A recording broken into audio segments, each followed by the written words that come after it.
So for those of you who don't know us, Sue was the principal practical tutor at the college, and I was the senior practical tutor at the college in the 1990s.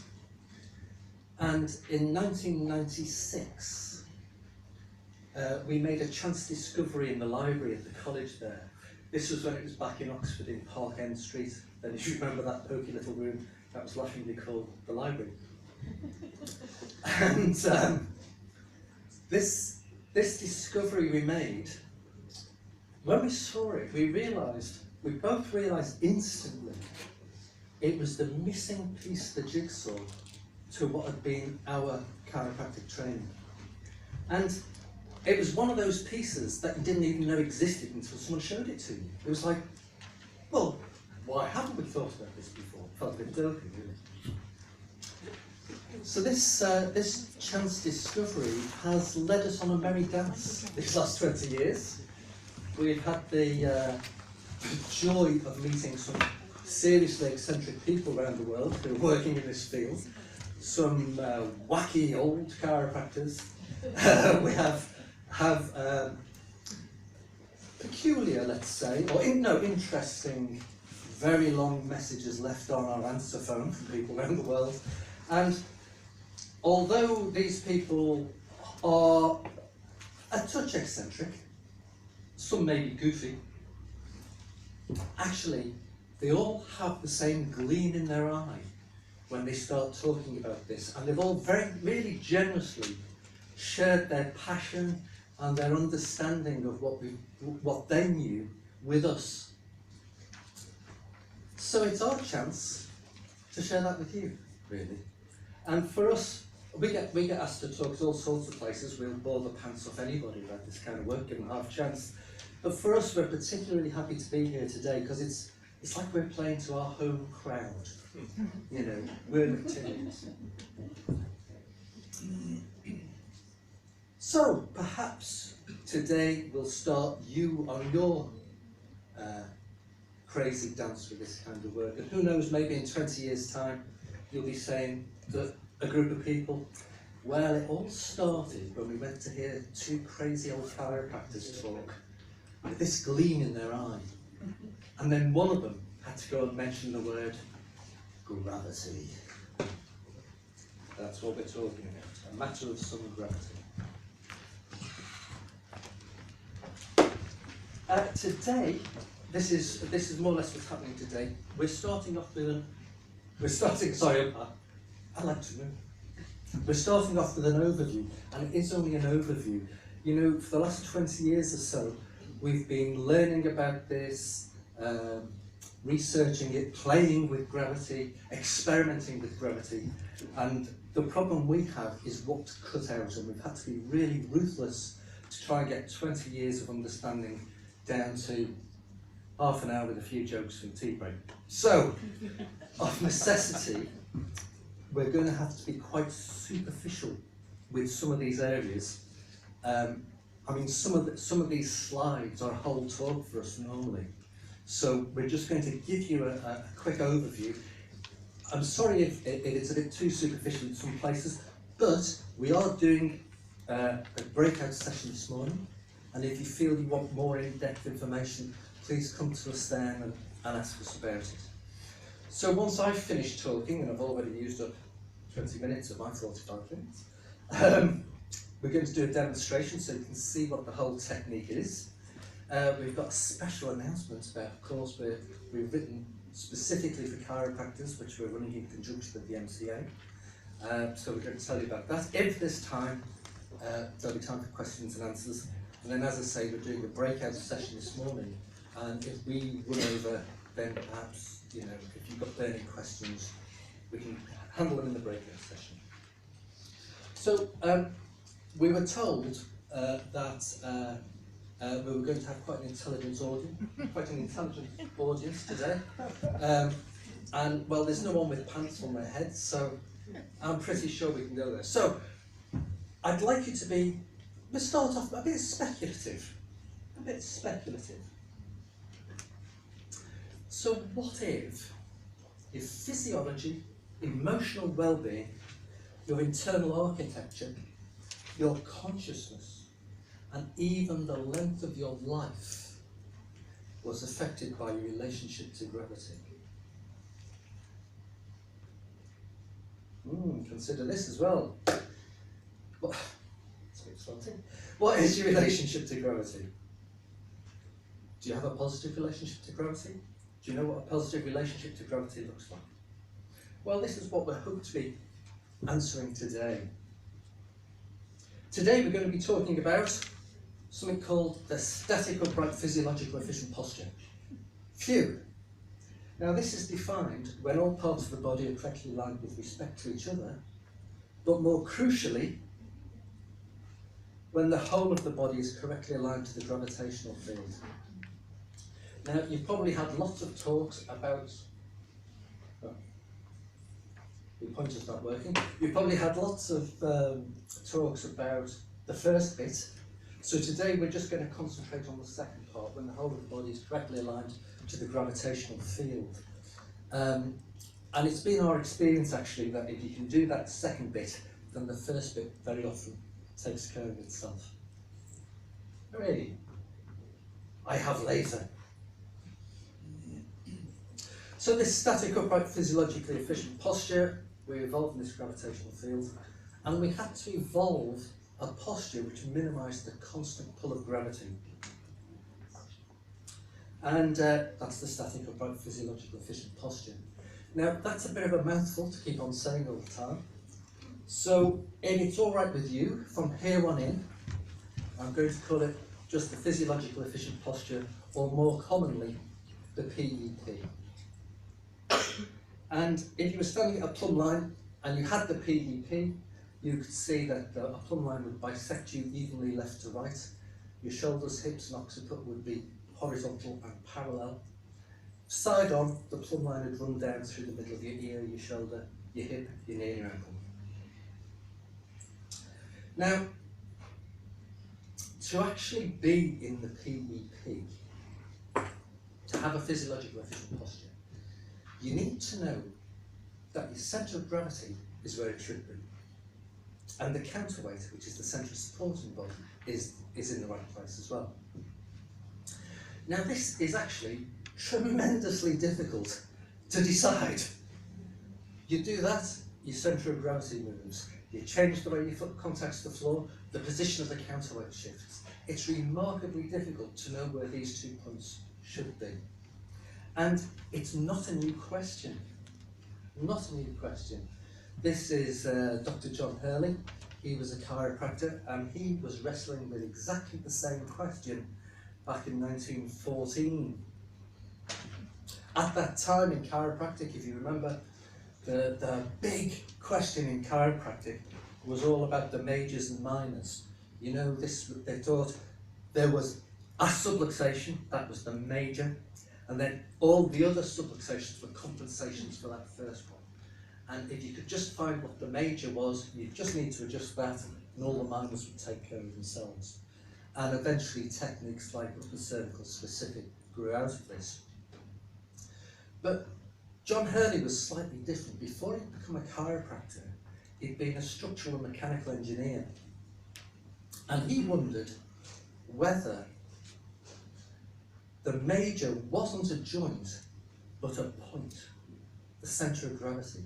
Because he knew in his structures that he built, if the centre of gravity wasn't right, everything would just collapse. And he had the same issues about trying to define where they were, because at that time no one knew where the centre of gravity of the body was. So he thought, you know, if I could just find one position where I could say, this is where the centre of gravity should be, this is where the counterweight should be. If people learned to use their bodies properly, then that relationship would maintain throughout all their everyday activities. So he decided to use the anatomical position. Actually, it was a slight modification of the anatomical position, and he did lots of experiments, he did loads of calculations. If you ever get to see his work, it's mad. It's just long before the time of computers. And just 15 short years later, he was able to say with reasonable confidence that in just this one position, he was reasonably certain that the centre of gravity should be here and the counterweight should be here. And we refer to this position as the primary alignment. Sorry, I'm just going to have a little swig of my gin here.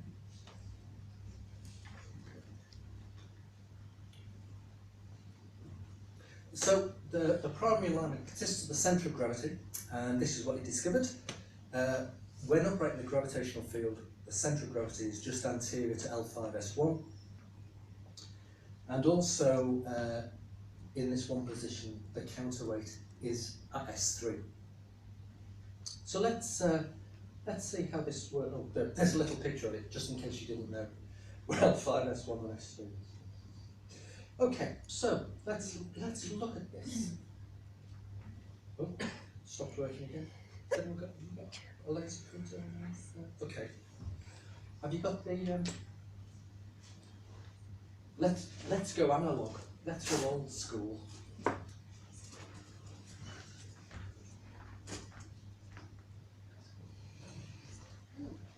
Okay, so this is used for part of the alignment, right? No, so gravity comes down the body here, L5S1, into the sacrum, out into the ilia, down the femur, down the tibia, into the foot, and into the ground. Now, if there's any, sorry, I was away from the microphone. No, it's fine. Oh, that's okay. If there's anything we do remember from school day physics, it's usually Newton's third law of motion. For every action, there's an equal and opposite reaction. So there must be a counteracting force against gravity, and it's called the ground reaction force. It comes up through the feet, up through the tibia, up the femur, into the hips, and into the sacrum. And we can represent that diagrammatically like this. Now, you see that the 2 points aren't contiguous, they don't come together at the same point. John Hurley called that the loose link. And there's a certain amount of instability there. And he thought, well, for in evolutionary terms, there must be a purpose. Why would there be instability there? And this is why people have so much problems with their lower backs, because of this instability of the loose link. And this is what he came up with. This is I keep checking. This is the body in the PEP, and it's this bit here you need to see. This little line here, that's the path of the ground reaction forces. And he felt that that acted a bit like a spring. So the impact of our walking, the energy came up and it buoyed us, it lifted us up against gravity. And that's why we don't feel the effects of gravity when we're in the PEP. In this one, for instance, this is the gravity line here. You can see you no longer have that spring-like shape for the ground reaction forces to go through. Stops buoying us, and suddenly we have to support our own weight against gravity. And that can be summarised this way. You know, when you've got the PEP, the body holds itself up against gravity, poised and braced without having to expend any energy. If it's not correct, then the body has to hold itself up against gravity. And we say the body is gravitationally challenged. So after 18 slides, I can now tell you what CPA does in a sentence. All CPA does is it aims to reduce the gravitational challenge by helping to correct the primary alignment and restoring a more upright, physiologically efficient posture. And that's all it is. It removes gravity as a stressor to the system. So let's have a look at stress. For those of you who were there in November, you heard Dr. John Minardi talk. He was John Minardi. For those of you who don't know, he was voted Chiropractor of the Year in 2011, and he specialises in the biological effects of subluxation. And he said there that 90% of all the problems our patients have result from stress and inflammation caused by the misalignment, and only 10% of their problems result from the irritation of the nervous system. Well, of course, we're singing from the same hymn sheet here, really. So stress, let me go back one. Stress up to a point is good for us. You know, it leads to strength and growth. And up to that point, if it's removed, the body recovers. It's known as the elastic limit. And it's kind of implied in the name, the elastic limit, you come back from it. And think of the elastic limit as a bucket. And all the stresses in life go into the bucket. And as long as the bucket doesn't overflow, you're fine within the elastic limit. The body's designed to work within the elastic limit. The only problem with this is that when the bucket starts to overflow. Now really, it doesn't really matter what you take out of the bucket, does it? So long as you take out enough of something to stop the bucket overflowing, you can get back within that elastic limit. And which we talk a lot about Hans Selye, he'll crop up several times today, but he worked out there were 16 classes of stressor, although he didn't call them these names at the time. I know chiropractors tend to say 3, but we think 16. Obviously, the top 3 rows, fairly obvious, things like severe exposure to heat, sun, humidity or cold, inflammation, dehydration, these kind of things. I just want to talk about the bottom line momentarily. Pregnancy, well, us chaps, we get one less. There you go. That's good for us. Hooray. And reduced proprioception. The proprioceptors, they send the positive signals to the brain. And when you have a lack of movement within the facet joint or something like this, you get reduced proprioception, and that's a stressor to the system. Increased nociception. That's when you have a subluxation or something like that, that's the negative signals, the pain signals being sent to the brain. That's a constant stressor. And of course, there's gravity. When you don't have a PEP, gravity is a constant stressor. So Hans Selye, he developed the original stress model, which we still use today. He was a Hungarian and he was working in Canada. And he says that it's not the size of a stressor that's important, not the intensity, but rather how long the stress has been applied to us for. And that's because in his general adaptation syndrome, that pushes us into the exhaustion phase. We get massive releases of cortisol, which damages the hippocampus, but then that releases interleukin-6, which triggers inflammation throughout the body. This book, The Stress of Life, if you haven't come across it, we heartily recommend it. It's written in a language that even I could understand about the stress response, so it's aimed at low people, really. So, what we need to do is reduce our stress. Empty your bucket. So, can anyone here improve their nutrition? Rehydrate? Rest more? Yeah, we all can. Can anyone escape gravity?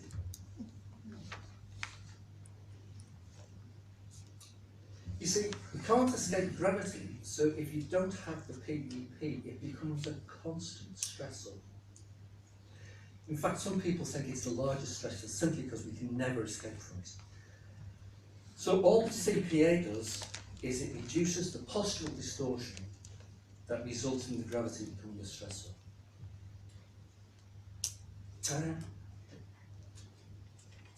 This is just a quick go through of the.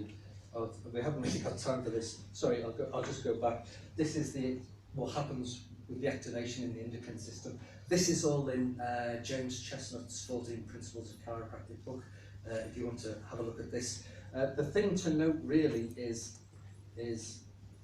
that the HPA axis, the hypothalamus, pituitary, and the adrenals axis, that becomes activated, and that releases the cortisol, and that's the stress response really as we know and love it. When we have an alignment, what happens is we switch on the proprioceptors, switch off the nociceptors. Slightly different thing, you can see that the cerebellum then comes online, which helps to restore homeostasis. the hippocampus is restored so we can learn new things, but crucially the HPA axis isn't activated.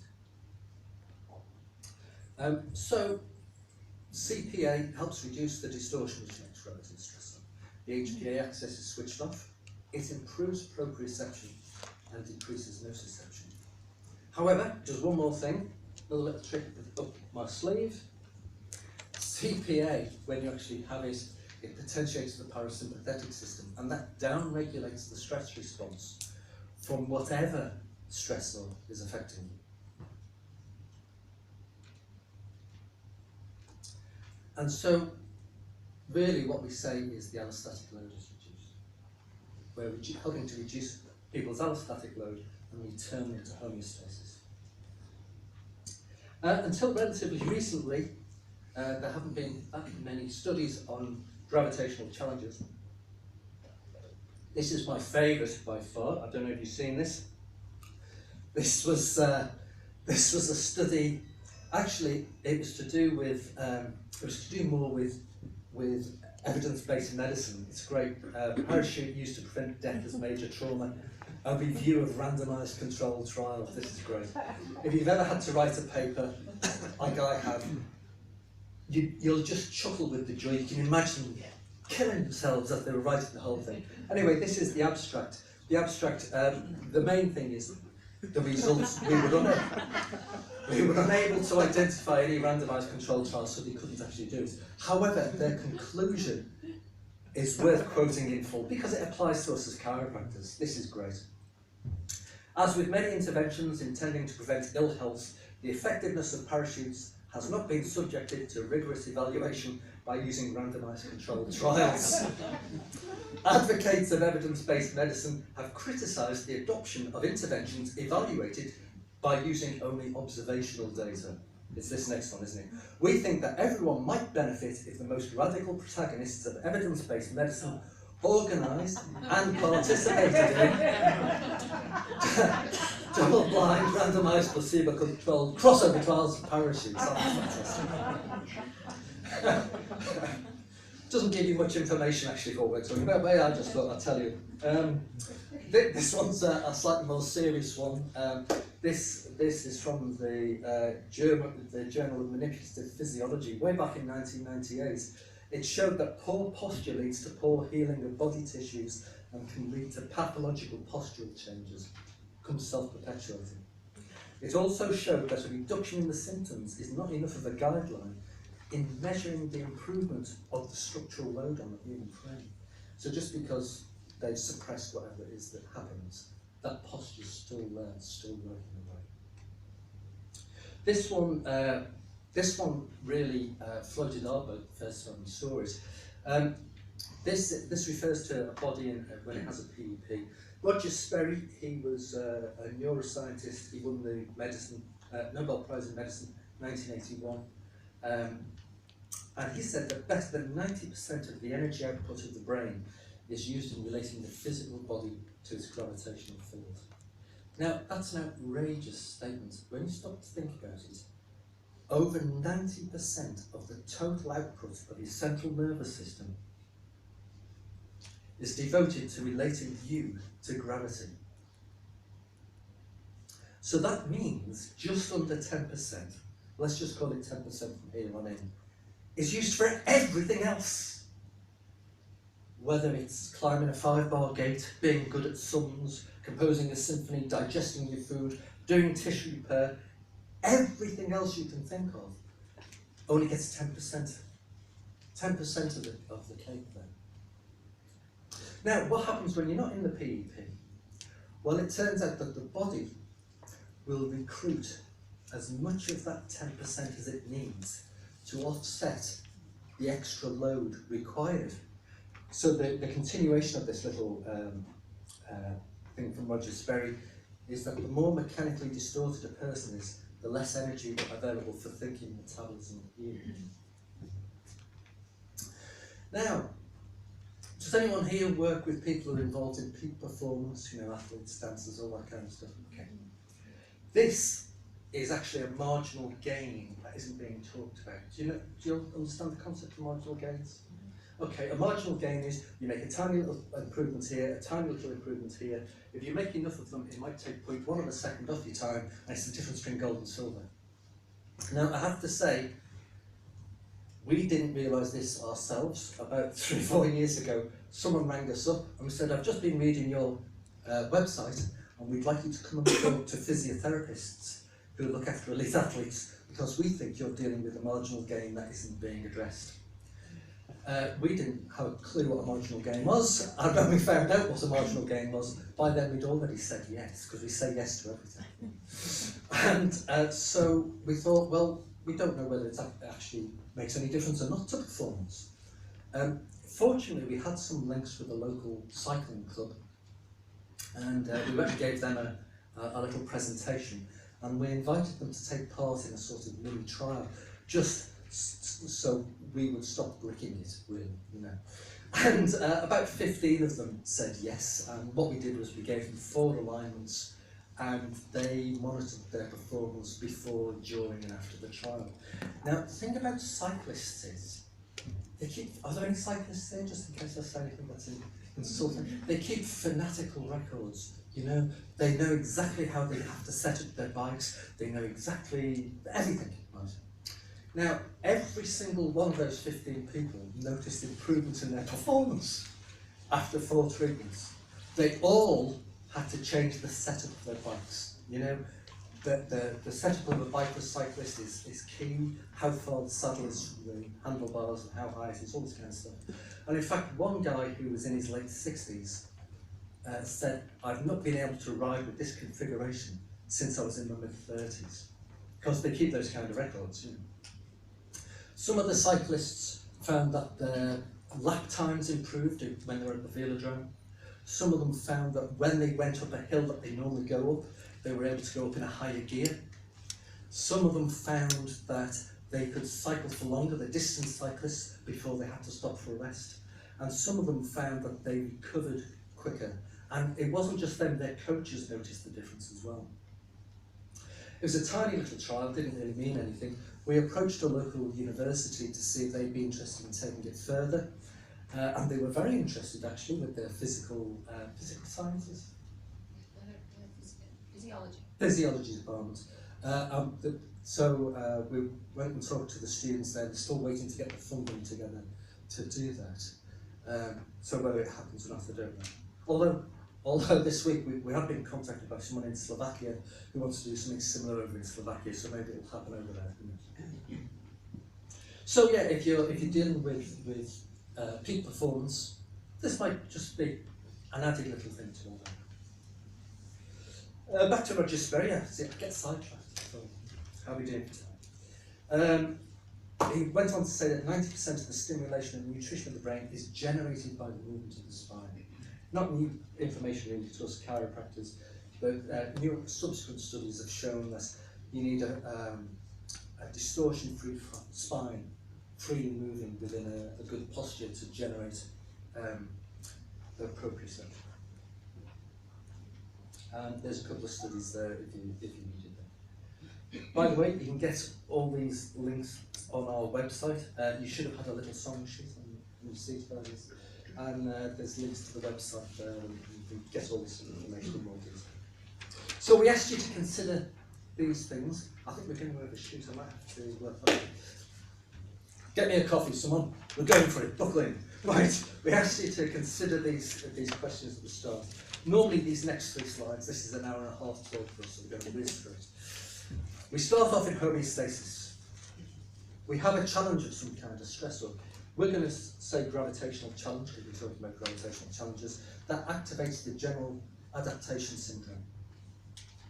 First stage is the alarm reaction. That leads to either fight or flight or tend and befriend activities. And it's designed to get us away from the challenge, to get us away from the challenge. And if we can remove the challenge and rest, that leads to restoration and we can return to homeostasis. This is a thing we say all the time, rest leads to restoration. And we have to keep saying it to all our recipients, rest leads to restoration. And after only 5 or 6 years in some cases, they get it. Rest leads to restoration. If we don't get away from the challenge, the second stage of the alarm reaction of the GAS is activated, which is the resistance stage. This is when the biochemistry goes into allostasis. So the body's using much more resources just to keep everything on the go. This is where we start to get almost permanent changes. Technically, when you get to allostasis, stress stops being stress, and it's really known as strain. And in fact, in his later life, Hans Selye said, if he'd have understood English better when he originally did this, he would have called it the strain response rather than stress response.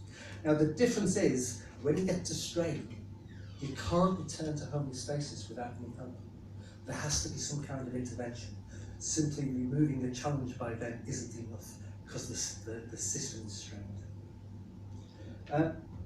We just thought, just in case you're not au fait with the GAS, a distance between homeostasis and allostasis, known as the allostatic load. And we feel that when we assess people at the plumb line, we're actually measuring the size of their allostatic load. And we can put a figure on this, we'll explain later how we do that, but we actually put a numerical value on their allostatic load, and we can see that change over time. Anyway, back to, we were at allostasis, if you remember. If nothing's done, then you go into the third stage of the GAS, which is exhaustion, and this is when you get massive release of cortisol.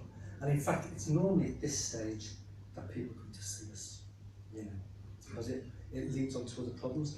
If it's not sorted out, then the fourth stage, does anyone know what the fourth stage of GAS is? Yeah. Yes, that's it. It is. It's death. That's the fourth stage of the general adaptation treatment. We see this posturally. I wish I had made a little pointer. Still won't work. Okay. This doesn't just happen in older people. I know in this diagram it looks like an older person, but you go across the top. You've got good posture within the elastic limit. When you get to strain, that starts to distort the body, and then distortion of the body itself becomes a stressor. So you go into this strain, distortion, strain cycle, and it just keeps repeating and repeating and getting worse and worse. We see people, well, if they haven't actually gone off the chart at this end, we can normally help people to move backwards that way. And as I say, even young people, I'm treating a 15-year-old at the moment. When she came to me, she was at sort of midway between exhaustion and death, I suppose. Major bodily systems falling down, and we've slowly got her back, and she's somewhere between strain and distortion. We're getting there. We asked you to consider emotional well-being. This is a great book. Has anyone read this book? Emotional Anatomy by Stanley Kellman. Great book. You're into this kind of thing. What he says is that you have habitual posture, which leads to habitual thought, which leads to habitual emotion, which leads to habitual posture. Unless, of course, he's saying you do the way around. And he says it's really difficult to think anything new, to feel anything new, or to sense anything in a new way if you're stuck in this posture. So how do we break this habit loop, as it's called?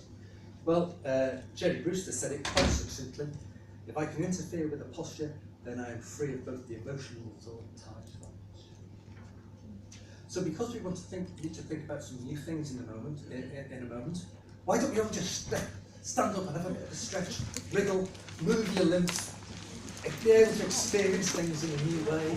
Yes. How am I doing for time? Oh, is the timetable fixed in stone?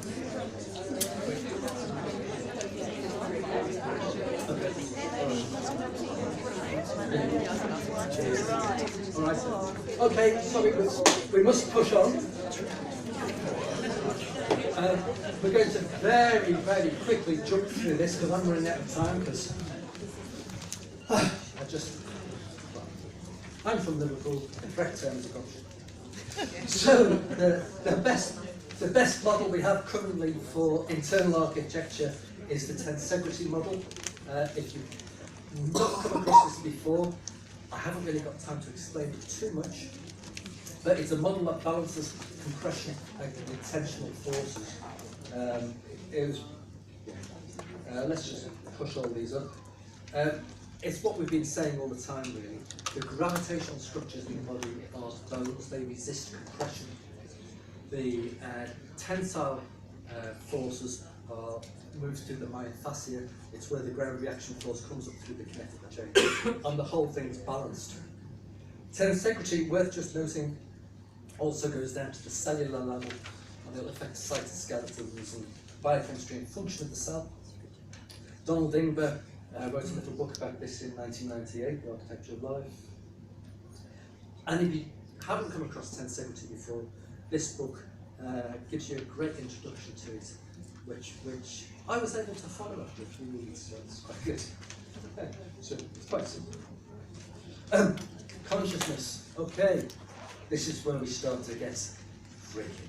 You know, when I explain this to you, as a chiropractor, you should get a little warm glow of smugness in your tummy. We certainly did. Okay. It was always believed that consciousness emerges out of the complexity of our brains. We've got a certain level of complexity, and consciousness arrived. Hooray, hello, it's me. Yes. Now, a lot of people don't think that anymore. A lot of people, and these are serious people. Sir Roger Penrose, for instance, is maybe England's greatest mathematician. Stuart Hameroff, he's a champion anaesthetist in America. So this isn't hippies talking. They say, right, get this, consciousness exists throughout the universe, and it's only when our nervous system gets complex enough that we allow it to express through us. No, I'm sorry, he's been reading chiropractic. There must be having regular chiropractic, these guys, right? Okay. Now, I don't pretend to understand the maths of this, because they speak in mathematics, then they translate it into English, or at least a version of English. Obviously, they're using English words. This is what they actually say. This is how the brain accesses the consciousness. I'm going to translate it again, and if people really understand this and they think I'm being too simplistic, I'm going to apologise. But basically, the microtubules of the brain cells, if they react with gravity correctly, they allow that universal consciousness to be expressed. And I think they must have been to our website, because our little ident that we have on the website there, that's someone in good alignment with gravity, and you can see the universal consciousness coming down through them to be expressed throughout their innate intelligence. Length of your life. Length of your life. I'm going to skip this bit about Hans Selye. Sorry. Okay. People noticed that in 1961, a guy called Leonard Hayflick, he discovered that each species, cells, he was working in cell culture, they would divide a number of times and then they would become non-viable or die. And each different species had a different number of divisions that their cells would go through, and it was known as the Hayflick limit. And in humans, for instance, if you're a fast cell divider, you reach the Hayflick limit after about 120 years, and if you're a slow cell divider, you reach the Hayflick limit after about 140 years. And you might have heard people say, oh, well, you know, the supposed lifespan of the human being is between 120 and 140 years. This is where it comes from. But obviously, people don't live that long, and they were wondering, well, why not? So the next player in the field, they looked at genetics. They thought, well, maybe there's some genes that we inherit that determine the length of life. But of course, when they studied genetics longer, they realised genes isn't the issue at all. It's a bit of a red herring. It's like when people say, oh, it's genetic now, we think it's in most cases, it's the modern equivalent of demon possession. You know, it used to be they couldn't say what was the cause of something. They used to say it was a virus. Now they say it's genetic. It's demon possession, another name really, because epigenetics is where it's at. You might have the gene. Epigenetics looks at the environmental factors that trigger the gene. And if you don't have those environmental factors, that gene doesn't get triggered. So you might well be carrying the gene for a particular disease. But unless the environmental trigger happens to you, that gene isn't expressed. And while they were studying epigenetics, they found these little fellas, the telomeres. The telomeres, they're a little bit of protein on the end of the chromosome. I like to think of them as the agate on the end of a shoelace, you know, it's that kind of thing there. And every time the cell divides, the telomere gets shorter. And when you've got no telomere left, you cease to become viable. And this is why this is when we reach the Hayflick limit. So can we do anything about telomeres? Well, the body does. It has an enzyme called Telomerase, which builds up the telomeres. But it's a bit like a Red Queen's race. You know, it can never build it up quite as much as it wanted to, so eventually we age and die. Now here's the kicker, of course. They found out that cortisol inhibits telomerase, the rebuilding of the telomeres. It accelerates aging, and what happens if you have a constant stressor? You get massive release of cortisol. So we're going through this. We just want to talk about one more thing, and then I'm going to have to jump some, I think. Okay. Global effects of loss of PEP. This is a great quote. This is from a book called Body Mechanics. This was written in the 1910s, and it was in use up until 1950s, really. It was written by medical doctors who treated all sorts of organic dysfunctions by correcting people's posture. It was before the days of relatively cheap pharmaceuticals, and so they would treat cardiovascular disease by correcting people's posture. They would treat their digestive problems, their breathing difficulties, as well as spinal problems, as you would expect. And they used a system of belts and body casts and exercises to do this. Here's some of the photographs. This one here, this is a device they used to reduce people's emphysema. This exercise here, that was an exercise done for prolapsed organs, that kind of thing. This one here, I think that's actually 50 Shades of Grey, actually. So when we're going to do the CPA, we'll whiz through this. There's three things. We assess someone at the plumb line, we do the alignment, and then we appraise people at the plumb line. We can instantly see the change. This is the actual points. They're all on the website. Okay, I just need to say a couple of things. The plumb line assessment is done qualitatively and quantitatively. Okay, we can measure the distance away at several key areas. It gives us what we call the PEP index. It's this measure of the allostatic load. Of course, the closer you are to zero, the closer you are to having a PEP, and you can record and monitor these values before and after a single alignment and over a series of them. And people will often say, you know, what's my number? Today, Sue's just going to be doing it qualitatively. If you want to know how to do it quantitatively, I'm afraid you're going to have to come on the course. It's just to show you how it's done. Really. The equipment, we're going to be using a posturometer. Ooh. You don't need anything as fancy as that, actually. This is just, we use this for demonstrations. It's a bit of theatre, really. In my own practice room, this is my setup. It's just a plumb line, which you can see here, and a footboard. It provides a horizontal and vertical reference point. And in fact, it all folds away when it's not in use, so it doesn't even take up any floor space. I think you'll have to talk through this bit as you're doing it. So Sue's going to explain this while she's doing it, I think. So what we just need to know 4 things to work out a prescription: which hip is anterior, how far the body is drifting out laterally, the angle of the lumbar sacral curve, and the degree of anterior lean. They all combine, and there are 60 possible prescriptions, different ways that the centre of gravity can move in relationship to the counterweight. There are 5 contact points. They're on the gluteal folds, and each of those can be held in 6 different ways. So there's a combination of 60 different permutations for the 60 different varieties of misalignment of the PEP. Again, Sue's not going to explain how that's happening, she's just going to do it, because it takes 4 hours on the course to learn.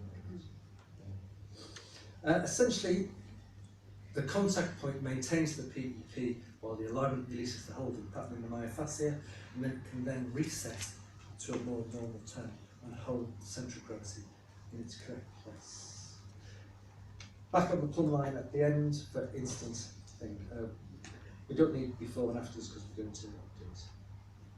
We're going to demonstrate. We do have a volunteer from the audience, but because I've overshot, sorry about this. How many overshot that much as we started? Yeah, we did start with it, okay. I'm going to do the advert bit now, before you all run off for coffee.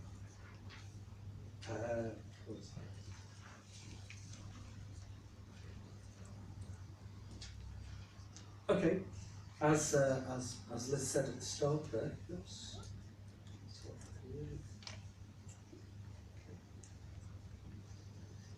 We're just going to talk a little bit about history, because of how the course developed over time.